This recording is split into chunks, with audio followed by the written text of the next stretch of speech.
ଏବଂ ଲୋକଙ୍କ ପାଇଁ ଲଢୁଥିଲେ ଏବଂ କାହା ସହିତ କମ୍ପ୍ରମାଇଜ କରୁନଥିଲେ, ଅନ୍ୟାୟ ବିରୁଦ୍ଧରେ ପ୍ରତିବାଦ କରୁଥିଲେ, ଦୁର୍ନୀତି ବିରୁଦ୍ଧରେ ଲଢୁଥିଲେ।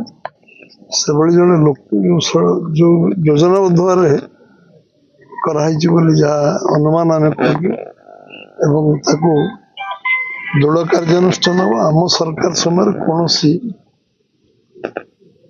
କ୍ରିମିନାଲ ଅସାମାଜିକ ତତ୍ତ୍ୱ ଲୋକ କ୍ରିମିନାଲ ଜାତି ଧର୍ମ ଦଳ କିଛି ନାହିଁ, ତାଙ୍କ ବିରୁଦ୍ଧରେ ଦୃଢ କାର୍ଯ୍ୟାନୁଷ୍ଠାନ ଏବଂ ଯାହା ଇନଭେଷ୍ଟିଗେସନ କୁ ଯେତେ ଶାଣିତ କରାଯାଇପାରିବ ତ କରାଯିବ ଏବଂ ନିଶ୍ଚିତ ଭାବରେ ଏହାର ଲଜିକାଲ ଏଣ୍ଡ ପର୍ଯ୍ୟନ୍ତ ଆମ ସରକାର ଯିବ, ଏଥିରେ କୌଣସି ସନ୍ଦେହ ନାହିଁ। କାରଣ ବ୍ରହ୍ମପୁର ଲୋକ ଶାନ୍ତି ଚାହାନ୍ତି। ବ୍ରହ୍ମପୁର ଓଡ଼ିଶାର ଶାନ୍ତିପ୍ରିୟ ରାଜ୍ୟ। ବ୍ରହ୍ମପୁରରେ ଯୋଉ ସ୍ଥିତି ନିର୍ମାଣ କରିବା ପାଇଁ ଯୋଉମାନେ ଭାବୁଛନ୍ତି ତାକୁ କଦାପି କରିବାକୁ ଦିଆଯିବ ନାହିଁ। ଦଳ ଗୋଟେ ଲଢୁଆ ନେତାକୁ ହରିଲେ ଦଳର ବହୁତ ବଡ଼ କ୍ଷତି ହେଇଛି, ବ୍ରହ୍ମପୁରର କ୍ଷତି ହେଇଛି। ଯୋଉ ନ୍ୟାୟ ପାଇଁ ଯୋଉ ସାଧାରଣ ତଳ ପାହାଚ ଲୋକ ଯୋଉମାନଙ୍କ ପାଇଁ ସେ ଲଢୁଥିଲେ, ସେମାନେ ତାଙ୍କର ଗୋଟେ ଭଲ ମୁରବୀ ହରେଇଲେ, ଓକିଲ ହରେଇଲେ, ଗାର୍ଡିଆନ ହରେଇଲେ ଏବଂ ଆଜି ଆମେ ସମାଜର ସଂସ୍କାରକ ଜଣେ ଆମେ ହରେଇଲୁ। ସେ କ୍ଷତିକୁ ଭରଣା କରିବା କାହା ପକ୍ଷରେ ସମ୍ଭବ ନୁହେଁ।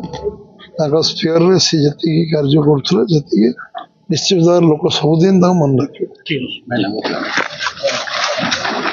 ତ ଦୁଃଖଦ ଘଟଣା ଯେଉଁଭଳି ଭାବରେ ତାଙ୍କୁ ଜଘନ୍ୟ ଭାବରେ ହତ୍ୟା କରାଯାଇଛି, ଏହା ବ୍ରହ୍ମପୁର ସହର ପାଇଁ, ବ୍ରହ୍ମପୁରବାସୀ ପାଇଁ, ଆମ ଦଳ ପାଇଁ ଅତ୍ୟନ୍ତ କ୍ଷତି ହେଇଛି।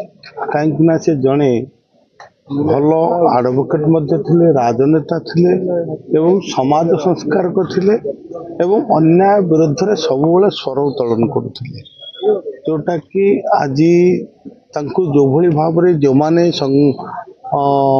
ପ୍ଲାନ୍ କରି ହତ୍ୟା କରିଛନ୍ତି କାହାରିକୁ ମଧ୍ୟ ଛଡ଼ାଯିବ ନାହିଁ। ତାର ତଦନ୍ତ ପୁରା ପୁଙ୍ଖାନୁପୁଙ୍ଖ ଭାବରେ କରାଯିବ ଏବଂ ଯେଉଁମାନେ ଏଥିରେ ଦଣ୍ଡିତ, ଯେଉଁମାନେ ଷଡ଼ଯନ୍ତ୍ର ମଧ୍ୟ କରିଛନ୍ତି, ଏହି ସରକାରରେ ଆମ ମୋହନ ମାଝୀ ସରକାରରେ କ୍ରିମିନାଲ ମାନଙ୍କର ଯେଉଁମାନେ କି କ୍ରିମିନାଲ ଆକ୍ଟିଭିଟି କରୁଛନ୍ତି କାହାରିକୁ ମଧ୍ୟ ଛଡ଼ାଯିବ ନାହିଁ। ଏବଂ ଏହି ସମୟରେ ଦୁଃଖଦ ସମୟରେ ମୁଁ ଜଗନ୍ନାଥ ନିକଟରେ ତାଙ୍କର ଆତ୍ମାର ସଦ୍ଗତି କାମନା କରୁଛି ଏବଂ ତାଙ୍କ ପରିବାରକୁ ପ୍ରଭୁ ଧୈର୍ଯ୍ୟ ଦିଅନ୍ତୁ, ସାହସ ଦିଅନ୍ତୁ। ଏବଂ ଆଜି ଦେଖୁଛନ୍ତି ତାଙ୍କର ଯୋଉ ଅନେକ ଆଜି ହଜାର ହଜାର ଲୋକ ଭଲ ପାଉଥିବା ଲୋକ ପୀତମାସ ଭାଇଙ୍କୁ ଆଜି ସମସ୍ତେ ମର୍ମାହତ ହୋଇଛନ୍ତି। ଜଣେ ସ୍ୱର ଉତ୍ତୋଳନ କରୁଥିବା ବ୍ୟକ୍ତି ଉପରେ ଏଭଳିଆ ଅମାନୁଷିକ ଭାବେ ହତ୍ୟା କରାଯିବା, ଇଏ ଆମ ଇତିହାସରେ, ଆମ ଗଞ୍ଜାମ ଇତିହାସରେ ଏମିତି କେବେ ଘଟି ନଥିଲା। ଆଉ ଜଣେ ଅଧିବକ୍ତା, ଜଣେ ସିନିୟର ଅଧିବକ୍ତା ଏଭଳିଆ ଘଟି ନଥିଲା। ସମସ୍ତଙ୍କର ଜଣାଶୁଣା ଯେ ସବୁବେଳେ ଦୁର୍ନୀତି ବିରୁଦ୍ଧରେ ଯିଏ ସ୍ୱର ଉତ୍ତୋଳନ କରୁଥିଲେ ଏବଂ ସେ ଖାତିର କରିବା ଲୋକ ନାହିଁ ମଧ୍ୟ। ତୁ ଏଭଳି ମାରିବ, ଯିଏ ଥାଉ ନା କାହିଁକି, ଯେଡ଼େ ବଡ଼ ଲୋକ ହଉ ନା କାହିଁକି, ନିଶ୍ଚିତ ଭାବେ